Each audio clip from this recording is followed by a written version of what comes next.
So what I'm going to present today is, as Marita said, it's a recent research project that I've been working on. And the title of my presentation is Reflecting upon what it means to develop a blended course, teachers describing their experiences. And I hope you can see the slides now because we had some problems before, but the background to this study is that I'm interested in finding out how policy relates to praxis when it comes to the use of digital technology, especially in higher education in the Swedish context. But I think this can relate also to other contexts as well. And these are some quotes that you see here on the slide from policy documents from Swedish universities, where digitalization of education is described as something that is inevitable and positive, mainly.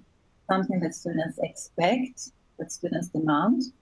Now you can see here a quote that says students are digital natives. They expect this from their education, and that they have changed their ways of taking in information, they've changed their behaviors, and this implicating that teaching also has to change as a result of that. In several of these documents, there's also a presupposition that digitalization equals effectiveness, both for the students, so in this first quote, will free up time for reflection and creativity, but also for the teachers, so it will be more effective for the teachers and their work. So automate and simplify work processes, for example, is one quote from these policy documents that I have looked at. And finally, that it leads to better results. So even if there are very few studies yet that can show a clear relationship between using digital tools in education and improved learning, we still see these quotes like it encourages new ways to understand and develop learning, it will lead to better results, higher accomplishment, and broader participation. But I was interested in finding out what are the challenges for the individual teachers of actually implementing digital technology in their teaching practice. And I wanted to understand how teachers would describe their thoughts about using digital tools, thoughts about using digital platforms in their own practice, and how their own experiences, their own reflected in their descriptions. I also wanted to compare the discourses I could identify in the teacher's descriptions with the discourses that I can find in the policy document that to some extent frame these teachers' practice. I wanted to see if there are patterns or there are similarities and differences between these two genres.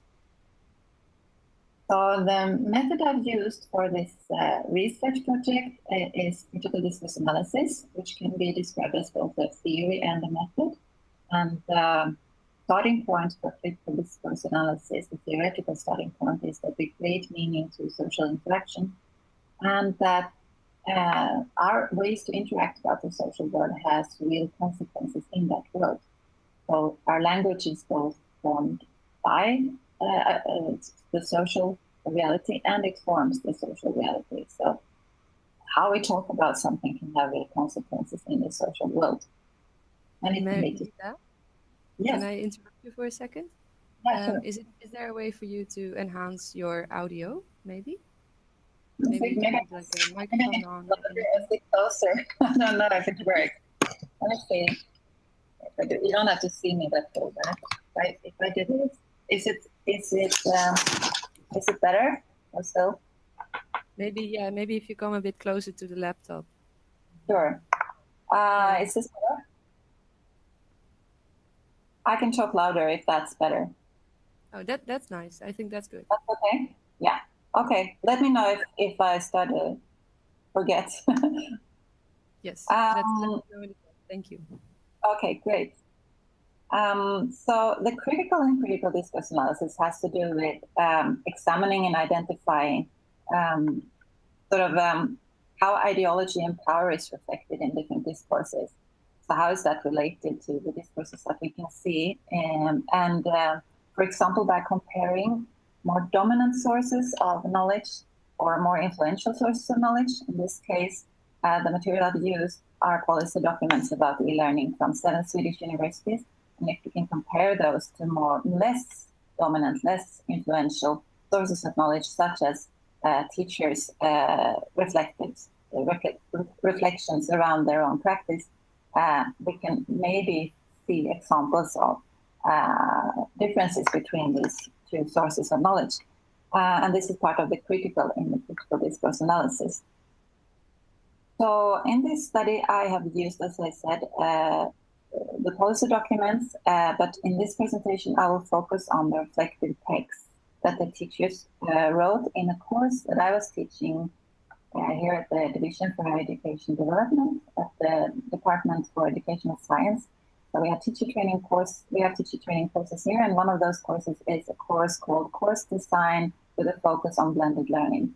And in this course, teachers participate as teams, and they work together on a project where they design or redesign a course with the focus of integrating digital technology, digital learning environments with physical learning environments. So the focus is very much on digital tools and digital technology, but also to integrate that with physical forms for teaching. And these teachers work on this project, but they also do other tasks like writing individual reflective texts. And these are the texts that I've used for this project. And the themes that sort of surrounded these tasks, these individual reflective tasks, where I could identify 3 themes in the instructions that we used for these reflections. And one of them was purpose of using educational technology in a course. The second was the conditions for implementing changes involving educational technology. And the third, the process, the work process and the planning process for the teachers when they were designing or redesigning their courses. So how did they motivate the choices they did? How did the discussions go? What did they talk about, etc. So the aim was to identify how the teachers constructed teaching with digital tools by looking at the vocabulary that they use in these reflective texts, in particular modality markers, metaphorical expressions, and verb phrases. So I will now present some of the discourses that I could identify in these reflective texts.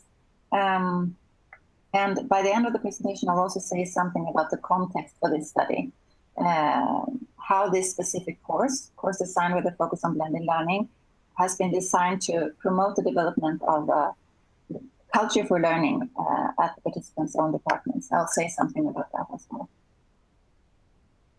So one of the discourses I could identify is one that I call digitalization of education as effective. And you can see I've put a question mark here.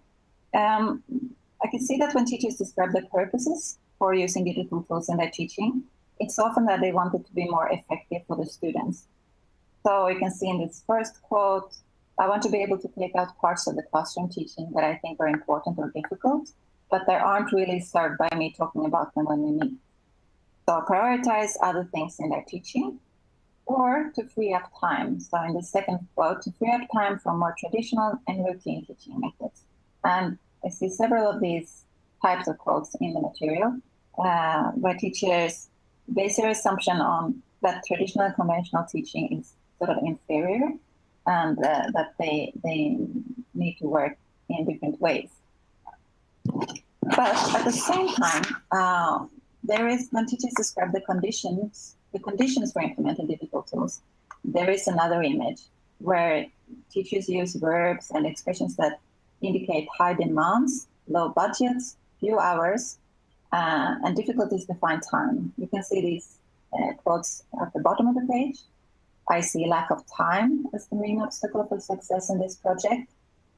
Realizing what enormous amount of time and effort it would take to flip this whole course. And this person is talking about the flipped classroom method, which is one form of blended teaching.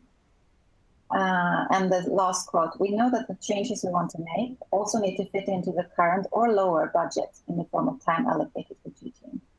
And these are a few quotes of many that talk about that this takes a lot of time.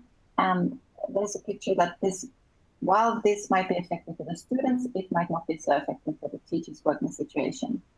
So this is not necessarily effectivizing for themselves, even if it means that their teaching is more effective for the students.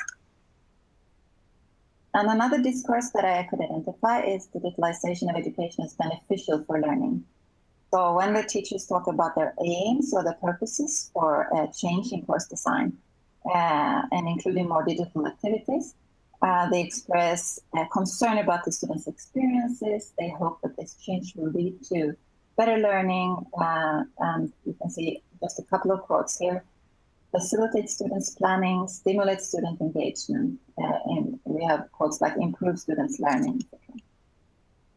But at the same time, they express concern about how the students will react to these changes. They're not certain that the students will be necessarily positive. You can see some quotes at the bottom of this slide. Students expect a certain dose of traditional lecturing.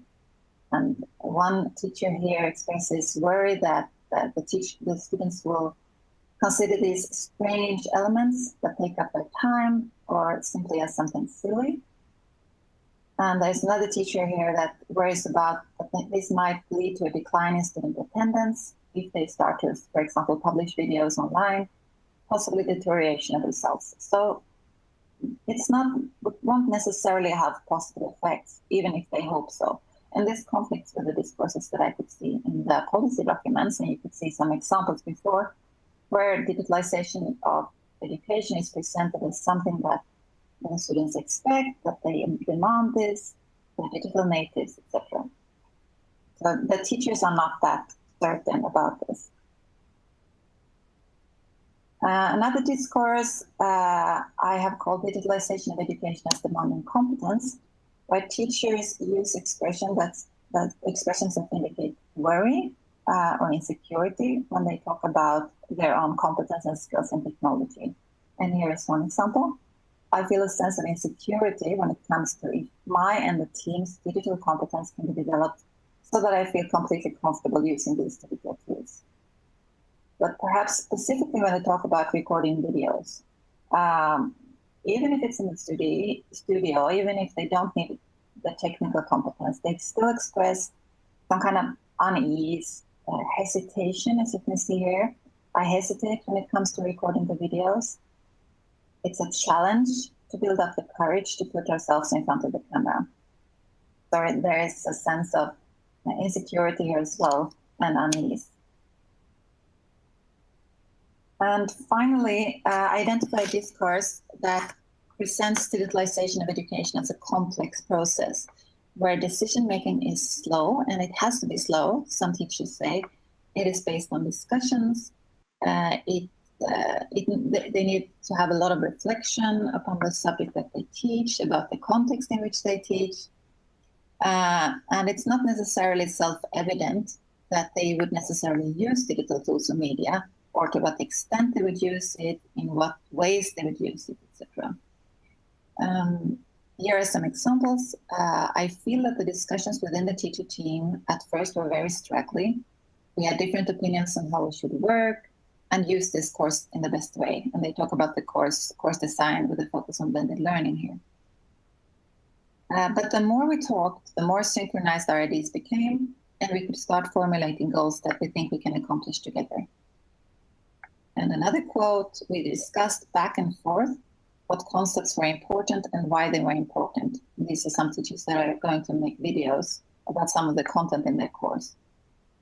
And then a third teacher here, she is talking about implementing some digital tools in her teaching, and she's talking about making a quiz and how she would do that. First, just make one quiz, try that out, evaluate that, and then see what happens, and then maybe do another one. And she says you have to take it a little bit at a time. So they talk about, and this indicates that this is a process that is complex and careful, the ways that they talk about this process.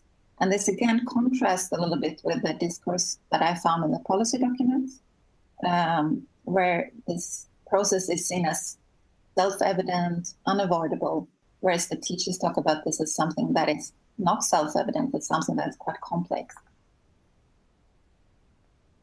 So I think the discourses that I identified in the teachers' reflective text in this study indicate that teachers' plans to use digital tools in education is framed by a complex decision process where they consider both student learning, student responses to the changes that they make, time, their own competence, their own role as teachers and their own pedagogical views, and feedback from their colleagues, both within the teams and outside of the teacher teams.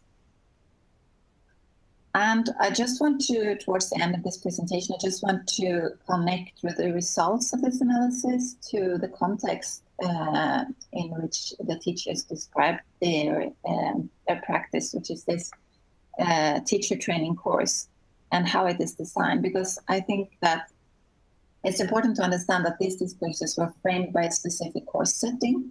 That might be interesting to discuss with others as well, to see what others have, what experiences you have. And I'll just show how we thought when we designed this course. So at the first level, when we talk about the social interactions in this course and how teachers share their experiences, we have in this course teacher teams working together around the course design, as I said before, and they discuss ideas with each other and they collaborate towards a joint outcome. And on the second level, they share ideas with the other participating teams that come from different faculties. They give feedback to each other on their projects continuously during the course, and also on their reports that they have to write by the end of the course. They also record, each team records a video about a specific challenge in their project, and all the teams view each other's videos and they give feedback on that video, both on the form and on the content. So that is also another level of sharing experiences and sort of constructing a learning culture around blended learning and blended teaching. And on the third level, they also discuss their project and they discuss their ideas for the changes they want to make with two critical friends. And this is a compulsory part of the course, that they have to identify two critical friends in their own department or their own faculty. One of them is a teacher colleague and one of them is a student. So at several occasions during the course, they need to talk about their project with these critical friends and get feedback from them. And on the final level, it's a compulsory part of the course that these teacher teams, each team individually, arranges a seminar at their own department where they present their project, they present this new course design, and they get feedback from the colleagues at their own department. And the whole design, this whole triangle that you see here, we thought was a way to try to create a learning culture around, both within this course, but also outside of the course, in the broadened context of the participants' own teaching environments. And the last step that you see here, we found is particularly important, this idea that this course and the fact that these participants engage in this course could have a larger impact on the culture in which these teachers practice, so in their own departments or their own faculties, to start a discussion around blended learning and teaching in their own departments. And we have seen in the reports that the teacher teams write that the teachers put a lot of effort into these seminars and that they benefited a lot from the discussions with their colleagues. And also that the discussions doesn't just focus on this specific project, but also on general aspects of e-learning, of blended learning, of digital tools in education. So it becomes a sharing of experiences and ideas, which was our thought from the beginning. So while in my study, I could see that policy documents frame this practice of using digital tools in education in quite straightforward, quite simplistic terms. It seems like when the teachers get the opportunity to discuss these things with colleagues, it turns out that they don't see it as a simple and straightforward process, but as a quite complex process that needs a lot of thought, a lot of reflections, a lot of sharing with colleagues, and it's not necessarily self-evident that digital tools should be used in all instances. So this complexity brings me to one challenging aspect of the attempt to create a learning culture around this specific field of teaching and learning with digital tools that I think is interesting, and that it would be interesting to share ideas with other colleagues in Europe as well. Because we started out this course with the aim of challenging this idea that using digital tools in education is unavoidable, it's quite straightforward and simple. And we did that not just by presenting the teachers with methods and tools and practical tips on how to sort of transform their courses into blended courses, but also try to encourage discussions based on literature, based on evidence, based on research. But we see that in the course evaluations, a lot of the teachers, they ask for more technical tips, more technical sort of components, more practical components, more best practice. A lot of them are primarily interested in this practical side of it. So while we see that the teachers do use the literature when they write their project reports, we cannot be sure, and they base the course design on scientific evidence, but we cannot be sure if this is an afterthought or if this is something that actually informs their discussions when they talk about course design in their teams, when they talk about course design and blended learning with their colleagues. So we see that the teachers do discuss these things with each other, but we think that this could be a challenge for the development of a more scholarly approach to teaching and learning with digital tools. And I think I want to end this presentation with that, and perhaps to continue this discussion here or in another forum around others' experiences around this this phenomenon. So yeah, I think I'll end this discussion here. Thank you very much.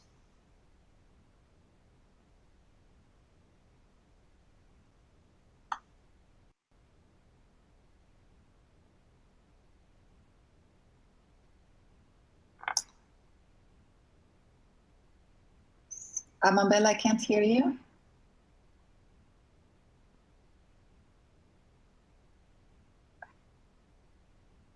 No. Maybe it's just me. I don't know.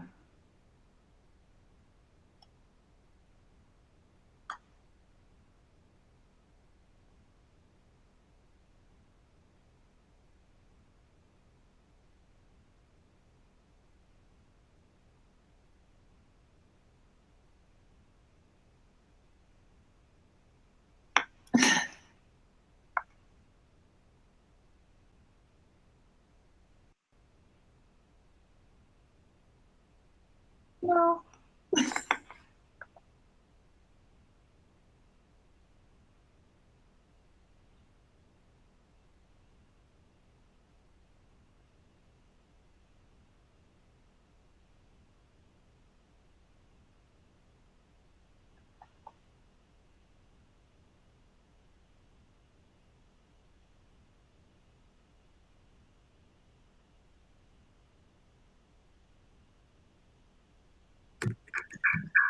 Okay, here's something. Hi, Manuela. Hello. Try. Oh. Well, at least I can hear you. Nee, hij moet zachter weer. This better now? Yeah. Yes. Yeah. Okay, good. Okay. No, I was saying that during our meeting we will have on at the end of the month on campus, this would be also interesting content to take into account, because they will talk about teacher training and courses on teacher training, and your experiences are, well, similar to ours in Utrecht, that they have a need for practical hands-on workshops to work with them on the technical issues and the practical issues. So I would love for you to share that, if you would, in the workspace of academic development, so we can take it to Utrecht and maybe share some discussion, start some discussion online in the workspace about this. But I don't know if others have any questions or discussions they want to start here in this online forum. We will unmute you all now, so because we're not that much, so we can share our discussions here. Anyone has a question for Marita? I would like to thank you, Marita. It's a pleasure, of course. And I'm really interested in your experience, because at the moment I'm introducing the blended learning officially with 2 degrees of nurses, both bachelor and masters, and they are just started. And I was thinking that it could be also interesting to propose to my teachers that are involved in this project, focus group. So I would like to have more details on how did you manage the methodological collection of data, so that we could also think of comparing researchers. Yeah, definitely. Great. Yeah, I'd love that, because I think what I did now, and this is an article that we published in Swedish, so, but I'm interested in finding out, and I can hear when I did this presentation and some other places as well, I can hear that, from the audience, that people have the similar experiences from their teachers, even if it's just in oral form and they didn't maybe collect the reflective texts, but they hear it from the teachers, especially this about time, how much time it takes, and so on. Yeah. And of course, this was special because they work in teams. Not all of them were used to work in teams in this way, to work with course designing in teacher teams. But I think they benefited a lot from these discussions. And you can see how they started to think about these questions in a different way, I think, than if they had done this on their own. So it would be really interesting to see if we could do some joint thing with this. Yeah, I think so too. Because we are experimenting with the blended redesigned blended course and the ABC, and both have different aims. Some start in a group, just being able to share their ideas beforehand, and then go to the theory and designing the course. I think this would be a nice add-on to the designing the courses for teachers we already have. So I'm very interested in hearing more about it, just like Manuela said. So we can take a look at how the project is definitely developed. Perhaps and talk about it, because what I did basically was just they had this text, they had to write this text during the course, but then at the end of the course I just asked them, formally they had to sign, can I use this text for research? And many of them agreed, and then I could use the text and just go through them and read them very closely. So that's what I did.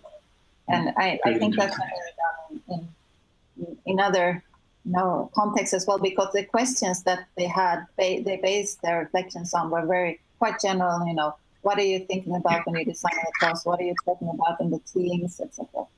So I think it could be applicable to other contexts. Yes. Great. It was very interesting. I think what you said towards the end, that teachers want to follow very practical. They want very practical help, but at the same time, we want them to redesign their course in a more scientific way. I think we'll need to look for some real hands-on tools to make the combination of those two, and that's a lack we're experiencing here. Yeah. I mean, it's a difficult balance, I think, because what we want the teachers to do is discuss these things based on literature. So they don't just go and say, we're going to do videos, because we see that a lot, we're going to do videos, but they don't really know why and in what way it will help the students and so on. And so we want them to sort of think critically about this. But I think this is also maybe related to time, that they don't have maybe time to read all the material and but I'm not sure. They do use it, I think, but maybe they just use it to show it in the reports, that they sort of have the references. Yeah, I can imagine that it also has to do with time, but so what we try is maybe we should offer them like short theoretical parts, and we do it in a blended way, so they have to prepare at home before going to the workshop. But then again, you see that some of them don't have the time or don't take the time to prepare. So I think it's also a matter of not well, how you offer the theoretical parts to them and not making it too, how I call it, cloudy, or just make it practical and then. Yeah. And we can have that as a discussion point as well, because what do you expect from the students if you do this blended and you don't teach yourself? So, I mean, but we often see this in courses. Yeah, absolutely. Yeah, the first lesson when they come in, you ask the students to be prepared. And are you? Yeah. Yeah, but at the same time, I think quite often we give them a lot of information about what is blended learning, but we don't give them educational design frameworks, or maybe not enough. I think that could help too, or translate those into more applicable things. Yeah, that would also be really interesting to see if you use that kind of frameworks, because we use this book. Let's see, this one. We have this course book now. It's see if I can show it here. Learning to Design Science, Dan Lorillard. It's good. There are a lot of good things in it, but it's also quite complex. Like there are a lot of like these diagrams and stuff. I don't know, like very complex stuff here. And I would like something simpler, like a simpler framework for this, that the teachers can actually, I understand now how this would work, you know? But I haven't seen anything that is both sort of scientifically grounded and also practical. You see what I mean? So it's but the key point is to find the right balance.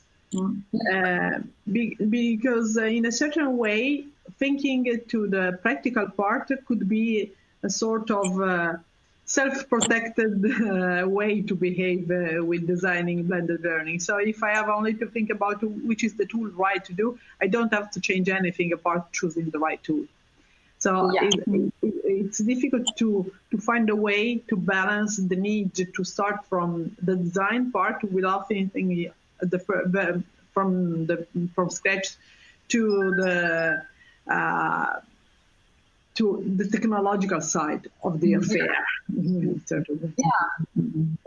I think you're right, and I mean, I think this something special about teaching with technology. That because if we were talking in our other courses about other stuff like say problem-based learning or case discussions, I think people wouldn't apply it just like that. You know, that sounds good, I'll do that. But they would think, why and how does it work? Yeah, but with the technology, it's more like, how do I do it? So, and I think maybe it also connected to this, like policies, and all universities now have these strategies for digitalization and so on. So it's like, we have to do it. But... Great. Okay. More questions or comments? No? Yeah, I was maybe wondering, Marita, do you have any insights? Did the teachers have any concerns towards the need for self-regulation in the students? Because it's quite different in a blended course, of course. Yeah, you mean like whether the students, mean more like responsibility for their own studies and things like that? Yeah, it's like that. When you have to go to a class, it's very simple. They go at the time set before in hand, and it's quite easy. But in an online or blended course, it's a lot more difficult. Did the teachers think about that? Yes, they do. A lot of them write things like, how can we be sure that they will prepare? How can we make sure that they take this responsibility, and that they worry that the students will either not come to class or that they will sort of, that it will be too much for them. Because some, especially in the engineering faculty, they have a lot of scheduled time. We don't have that in the humanities. Like there are quite few hours, like sessions, but in some faculties, they have like maybe from 8 o'clock to 4 o'clock, it's like a whole working day. So they would say, teachers would worry about, because it's like they don't want to, or they can't change the structure. So they say, we have to do this on top of that. And how will the students be able to find the time to do it and so on? So yes, definitely, they worry about putting this responsibility on the students. Okay, thank you. Okay. But it was really good. Maybe we could, keep this discussion going about sharing experiences. I would like to, because in the workspace we invite people to share their experiences on academic development, and so it would be great to further discuss it on the workspace, and also in Utrecht. So it would be great to do that. And maybe we can leave you, or we'll leave this record, the video online, and maybe your slides, we can put them online also. And if you have additional documents or about the project, we'd be happy to put them online on the workspace. Yeah. Yeah, I'll send you the slides. Or should I send it to Tim, or are you putting them up? You can send it to me. Yeah. Okay, good. Well, thank you very much. Thank you. Thank you. Bye. Okay, bye-bye. Bye. Bye.